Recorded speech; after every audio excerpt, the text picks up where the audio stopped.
Bonjour, moi c'est Anne Binché, je suis professeure de traduction au département de traduction et des langues de l'Université de Moncton au Nouveau-Brunswick. Donc là, on va passer quelques minutes ensemble pour parler de plan de cours, notamment comment on peut préparer un plan de cours, qu'est-ce qu'on peut mettre dans un plan de cours. Donc je vais tout simplement vous parler de rubriques que moi j'intègre et puis j'espère que ces idées pourront vous aider. À vous de voir ce que vous voudrez en faire. Et puis surtout, si vous avez des questions, n'hésitez pas à me contacter. Je vous laisserai mon adresse courriel à la fin de la vidéo. Peut-être qu'une première chose que vous pourriez faire, ça serait de contacter la direction de votre département ou des collègues ou un service d'appui à l'enseignement de votre institution et demander si il n'y aurait pas des modèles de plans de cours que vous pourriez utiliser.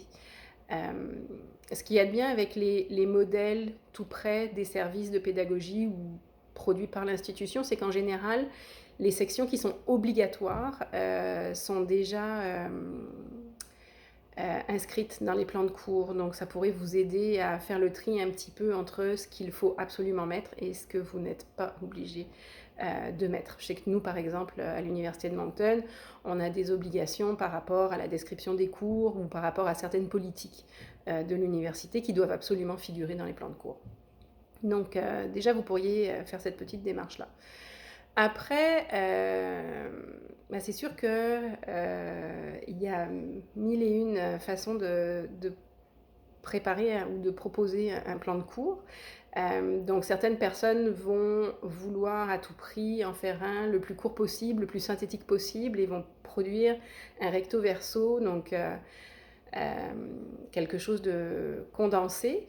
Et d'autres personnes, au contraire, vont vouloir donner le plus d'informations possible, et on peut avoir des plans de cours d'une vingtaine de pages. Donc ce qui va sûrement vous aider à décider quelle longueur vous semble appropriée, ça va être de vous demander qu'est-ce que vous voulez communiquer par ce plan de cours.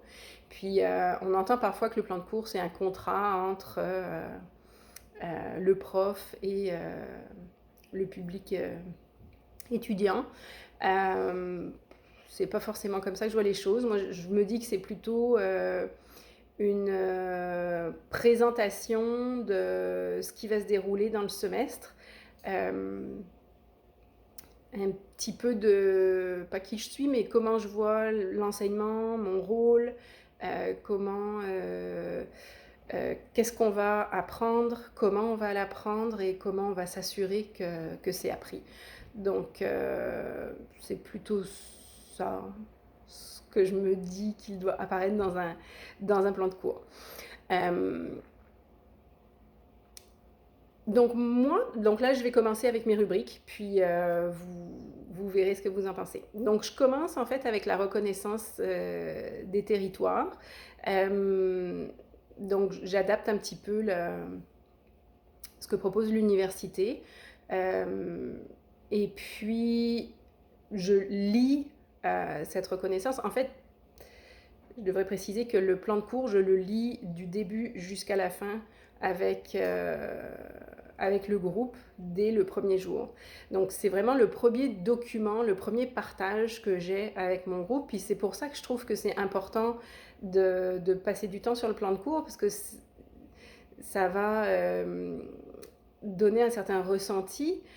Et moi, j'ai vraiment envie que toutes les personnes étudiantes se sentent les bienvenues, sentent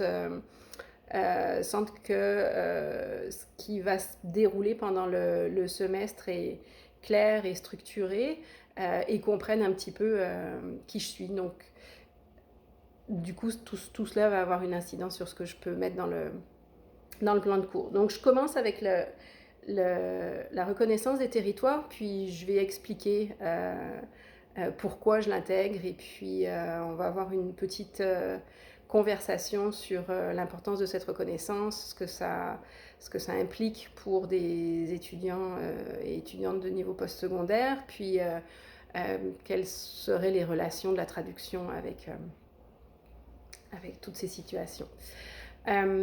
Ensuite, j'ai un passage sur le respect de la diversité, hem, qui pour moi est, fondamental, hem, dans mon espace classe et donc je pense que c'est important de le verbaliser pour, cadrer notamment ce qui est, acceptable et pas acceptable comme comportement en classe, vis-à-vis du respect de la diversité. Donc voilà, ça c'est mes deux petits paragraphes d'entrée de jeu. Et puis après, je présente les renseignements généraux. Donc là, ça va être des informations telles que mon nom au complet, mon bureau, où se trouve mon bureau, numéro de téléphone, adresse courriel, les heures de notre cours, la salle de cours. Donc ça, c'est pour les renseignements généraux. Ensuite, je vais proposer un petit topo sur les rencontres. Donc, quand est-ce que je propose des rencontres? Donc, mon bureau est ouvert et n'importe qui peut venir n'importe quand dans ces créneaux-là. Et puis, je me rends disponible aussi pour des rendez-vous au bureau ou sur Teams en fonction des disponibilités des uns et des autres. En précisant que je suis toujours ravie d'accueillir les personnes qui le souhaitent. Après ça, j'ajoute un petit plan de communication, juste pour cibler les attentes un petit peu, en indiquant que je m'engage à répondre dans un certain délai, donc 24, 48, 72 heures, une semaine, à vous de décider ce qui vous convient. Et j'ajoute le détail de ce que je m'attends un petit peu à le minimum que j'aimerais voir dans un courriel, à savoir au moins un prénom, parce que c'était pas toujours le cas. Donc voilà. Après, j'indique la description du cours, donc ça c'est une obligation de l'institution. Donc cette description, on la trouve généralement dans le répertoire de l'université. Donc c'est un copier-coller. Pareil pour les objectifs généraux qui apparaissent par la suite. Là aussi, ce sont des objectifs généraux qui apparaissent dans le répertoire de l'université.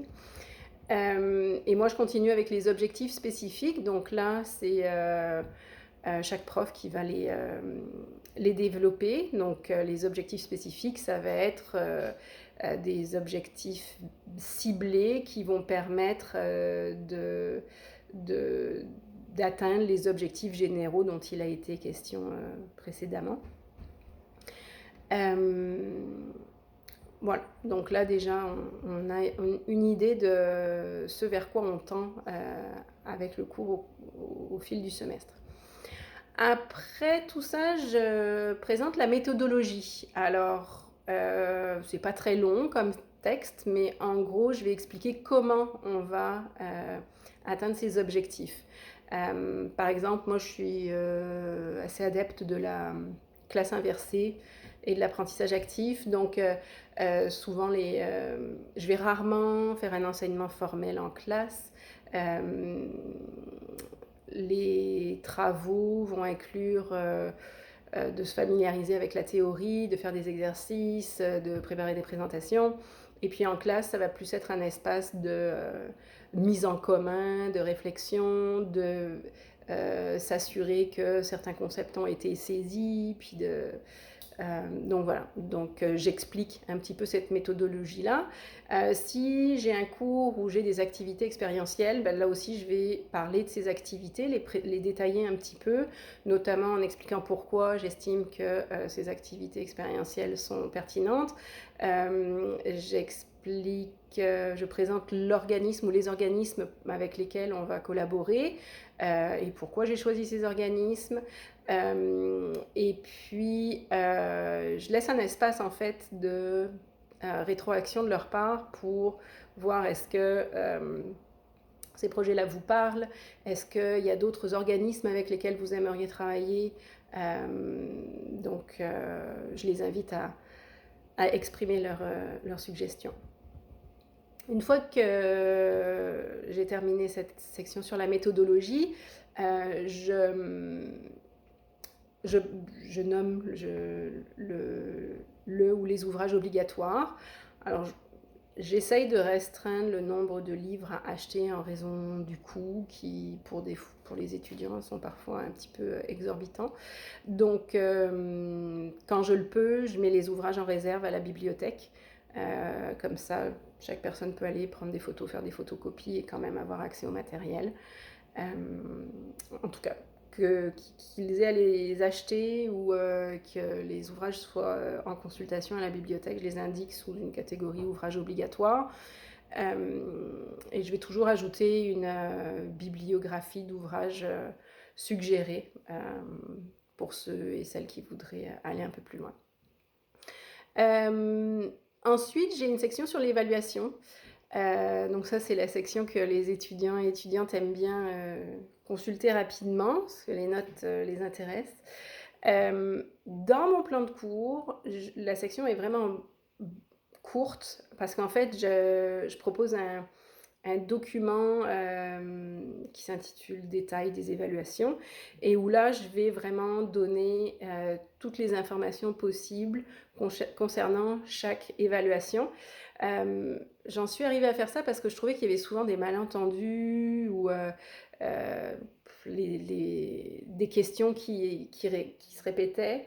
Donc, et je trouve qu'en donnant ce document où je détaille vraiment bien les évaluations, j'ai l'impression que tout le monde est plus à l'aise. Donc, je ne sais pas si ça peut vous inspirer, mais en tout cas, dans le plan de cours, je vais juste donner un titre à l'évaluation, indiquer la pondération et la date de remise ou la période, un début, une fin, si on peut remettre au fil de 2 semaines ou quelque chose comme ça. Dans cette section évaluation, je vais quand même préciser notamment les modalités d'évaluation, c'est-à-dire est-ce que ça va être quelque chose, est-ce que surtout si les épreuves sont auto-évaluées ou évaluées entre pairs, et ça aussi je vais le détailler dans mon autre document.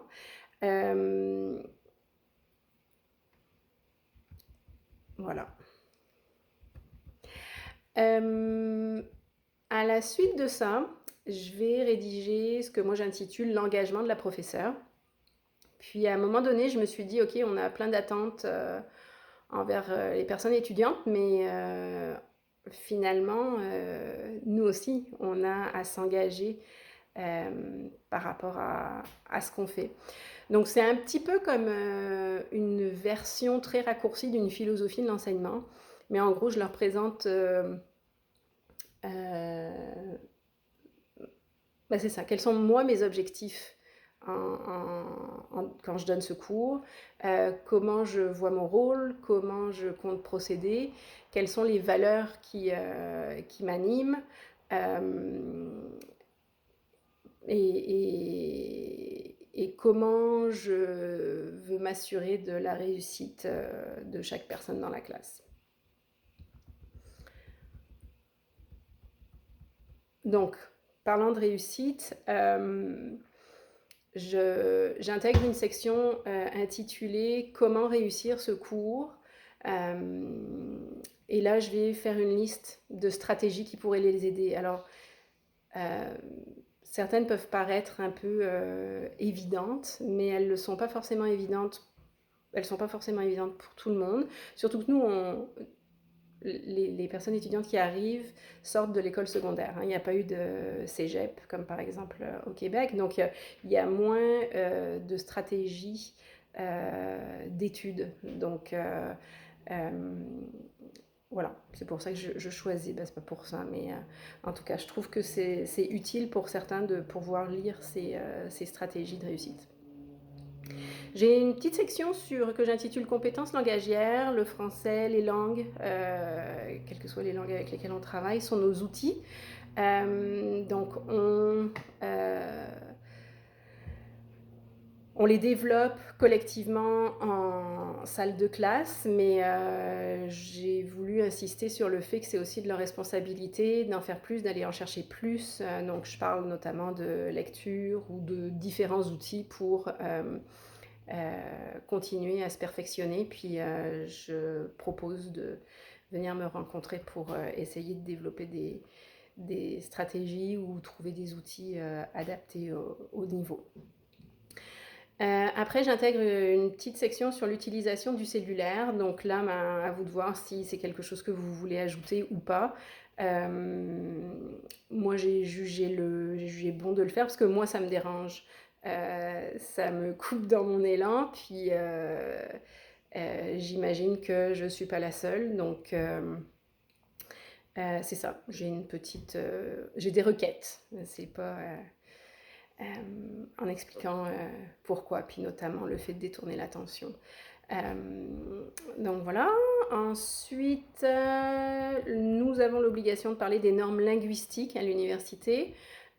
Donc le département de traduction et des langues a son propre barème, mais on doit l'indiquer dans les plans de cours. Donc moi je donne un barème d'évaluation traditionnelle, vraiment pour répondre à l'exigence de l'université, et je donne des exemples de grilles d'évaluation de traduction, en précisant que ce sont des exemples. Ensuite, j'ai un paragraphe sur les exigences particulières. Puis, avec exigences particulières, je vais mettre, par exemple, comment remettre un travail. Là encore, pour ceux qui arrivent juste du secondaire, tout n'est pas forcément très clair. Donc, par exemple, double interligne ou par exemple, comment intituler votre document quand vous le soumettez, parce que version finale, ça facilite pas la chose. Donc, si vous me donnez le sigle du cours et votre nom de famille, ça va beaucoup m'aider. Donc, des détails comme ça. Qu'est-ce qui vous faciliterait la tâche pour certaines remises? Je parle également de ce qui se passe dans le cas où le travail n'est pas remis dans les dates précisées. Est-ce que je note? Est-ce que je note pas? Est-ce qu'il y a un pourcentage qui est enlevé pour chaque journée de retard? À vous de voir comment vous voulez gérer ces situations. Finalement, j'ai un petit paragraphe sur l'utilisation des programmes de traduction automatique. Donc là encore, à vous de voir si vous souhaitez l'écrire, si vous souhaitez en parler. Moi, je l'écris. Puis pour terminer, j'ai une section un peu plus longue qui inclut les services aux étudiants. Donc il y a plein de services sur le campus, des coachs à l'apprentissage, gestion du stress, difficultés de rédaction en français. Donc je les nomme tous et je donne adresse courriel et téléphone pour que le groupe sache que ces services existent, qui sont faciles à solliciter. Et que tout est dans leur plan de cours. Et dans cette section-là, j'ai aussi les politiques obligatoires avec des hyperliens. Puis pour terminer, parce que j'avais déjà dit que c'était pour terminer, mais là c'est vraiment pour terminer, j'ai le rappel de certains règlements universitaires qui pour moi sont importants puis pas toujours très connus des étudiants. Donc celui de l'assiduité. Certains profs jugent que l'assiduité c'est le problème des personnes étudiantes. Moi, je fais la police des absences un petit peu.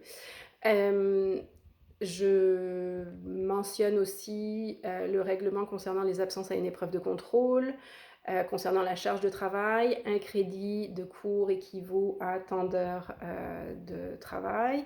Et enfin, une section sur la fraude. Voilà, donc ça c'est à peu près toutes les sections que je mets dans mon plan de cours. Puis peut-être pour terminer, je pourrais vous dire que ce que j'essaye de faire aussi dans la rédaction de mon plan de cours, c'est que j'essaye de choisir, je fais attention à la façon dont je l'écris. Donc je vais plutôt parler du nous que du vous ou tu. Sauf quand je présente mon engagement. Je vais éviter l'impératif, je vais plutôt utiliser des conditionnels parce que c'est ça, je pense que c'est un premier document c'est un document qui a un premier contact avec nos étudiants, puis je veux vraiment qu'ils se sentent inclus et bienvenue dans l'espace qu'on va créer collectivement. Si vous avez des questions, vous pouvez, m'écrire à anne.beyinchet@humoncton.ca. Bonne journée, bonne rentrée et bonne préparation de plan de cours.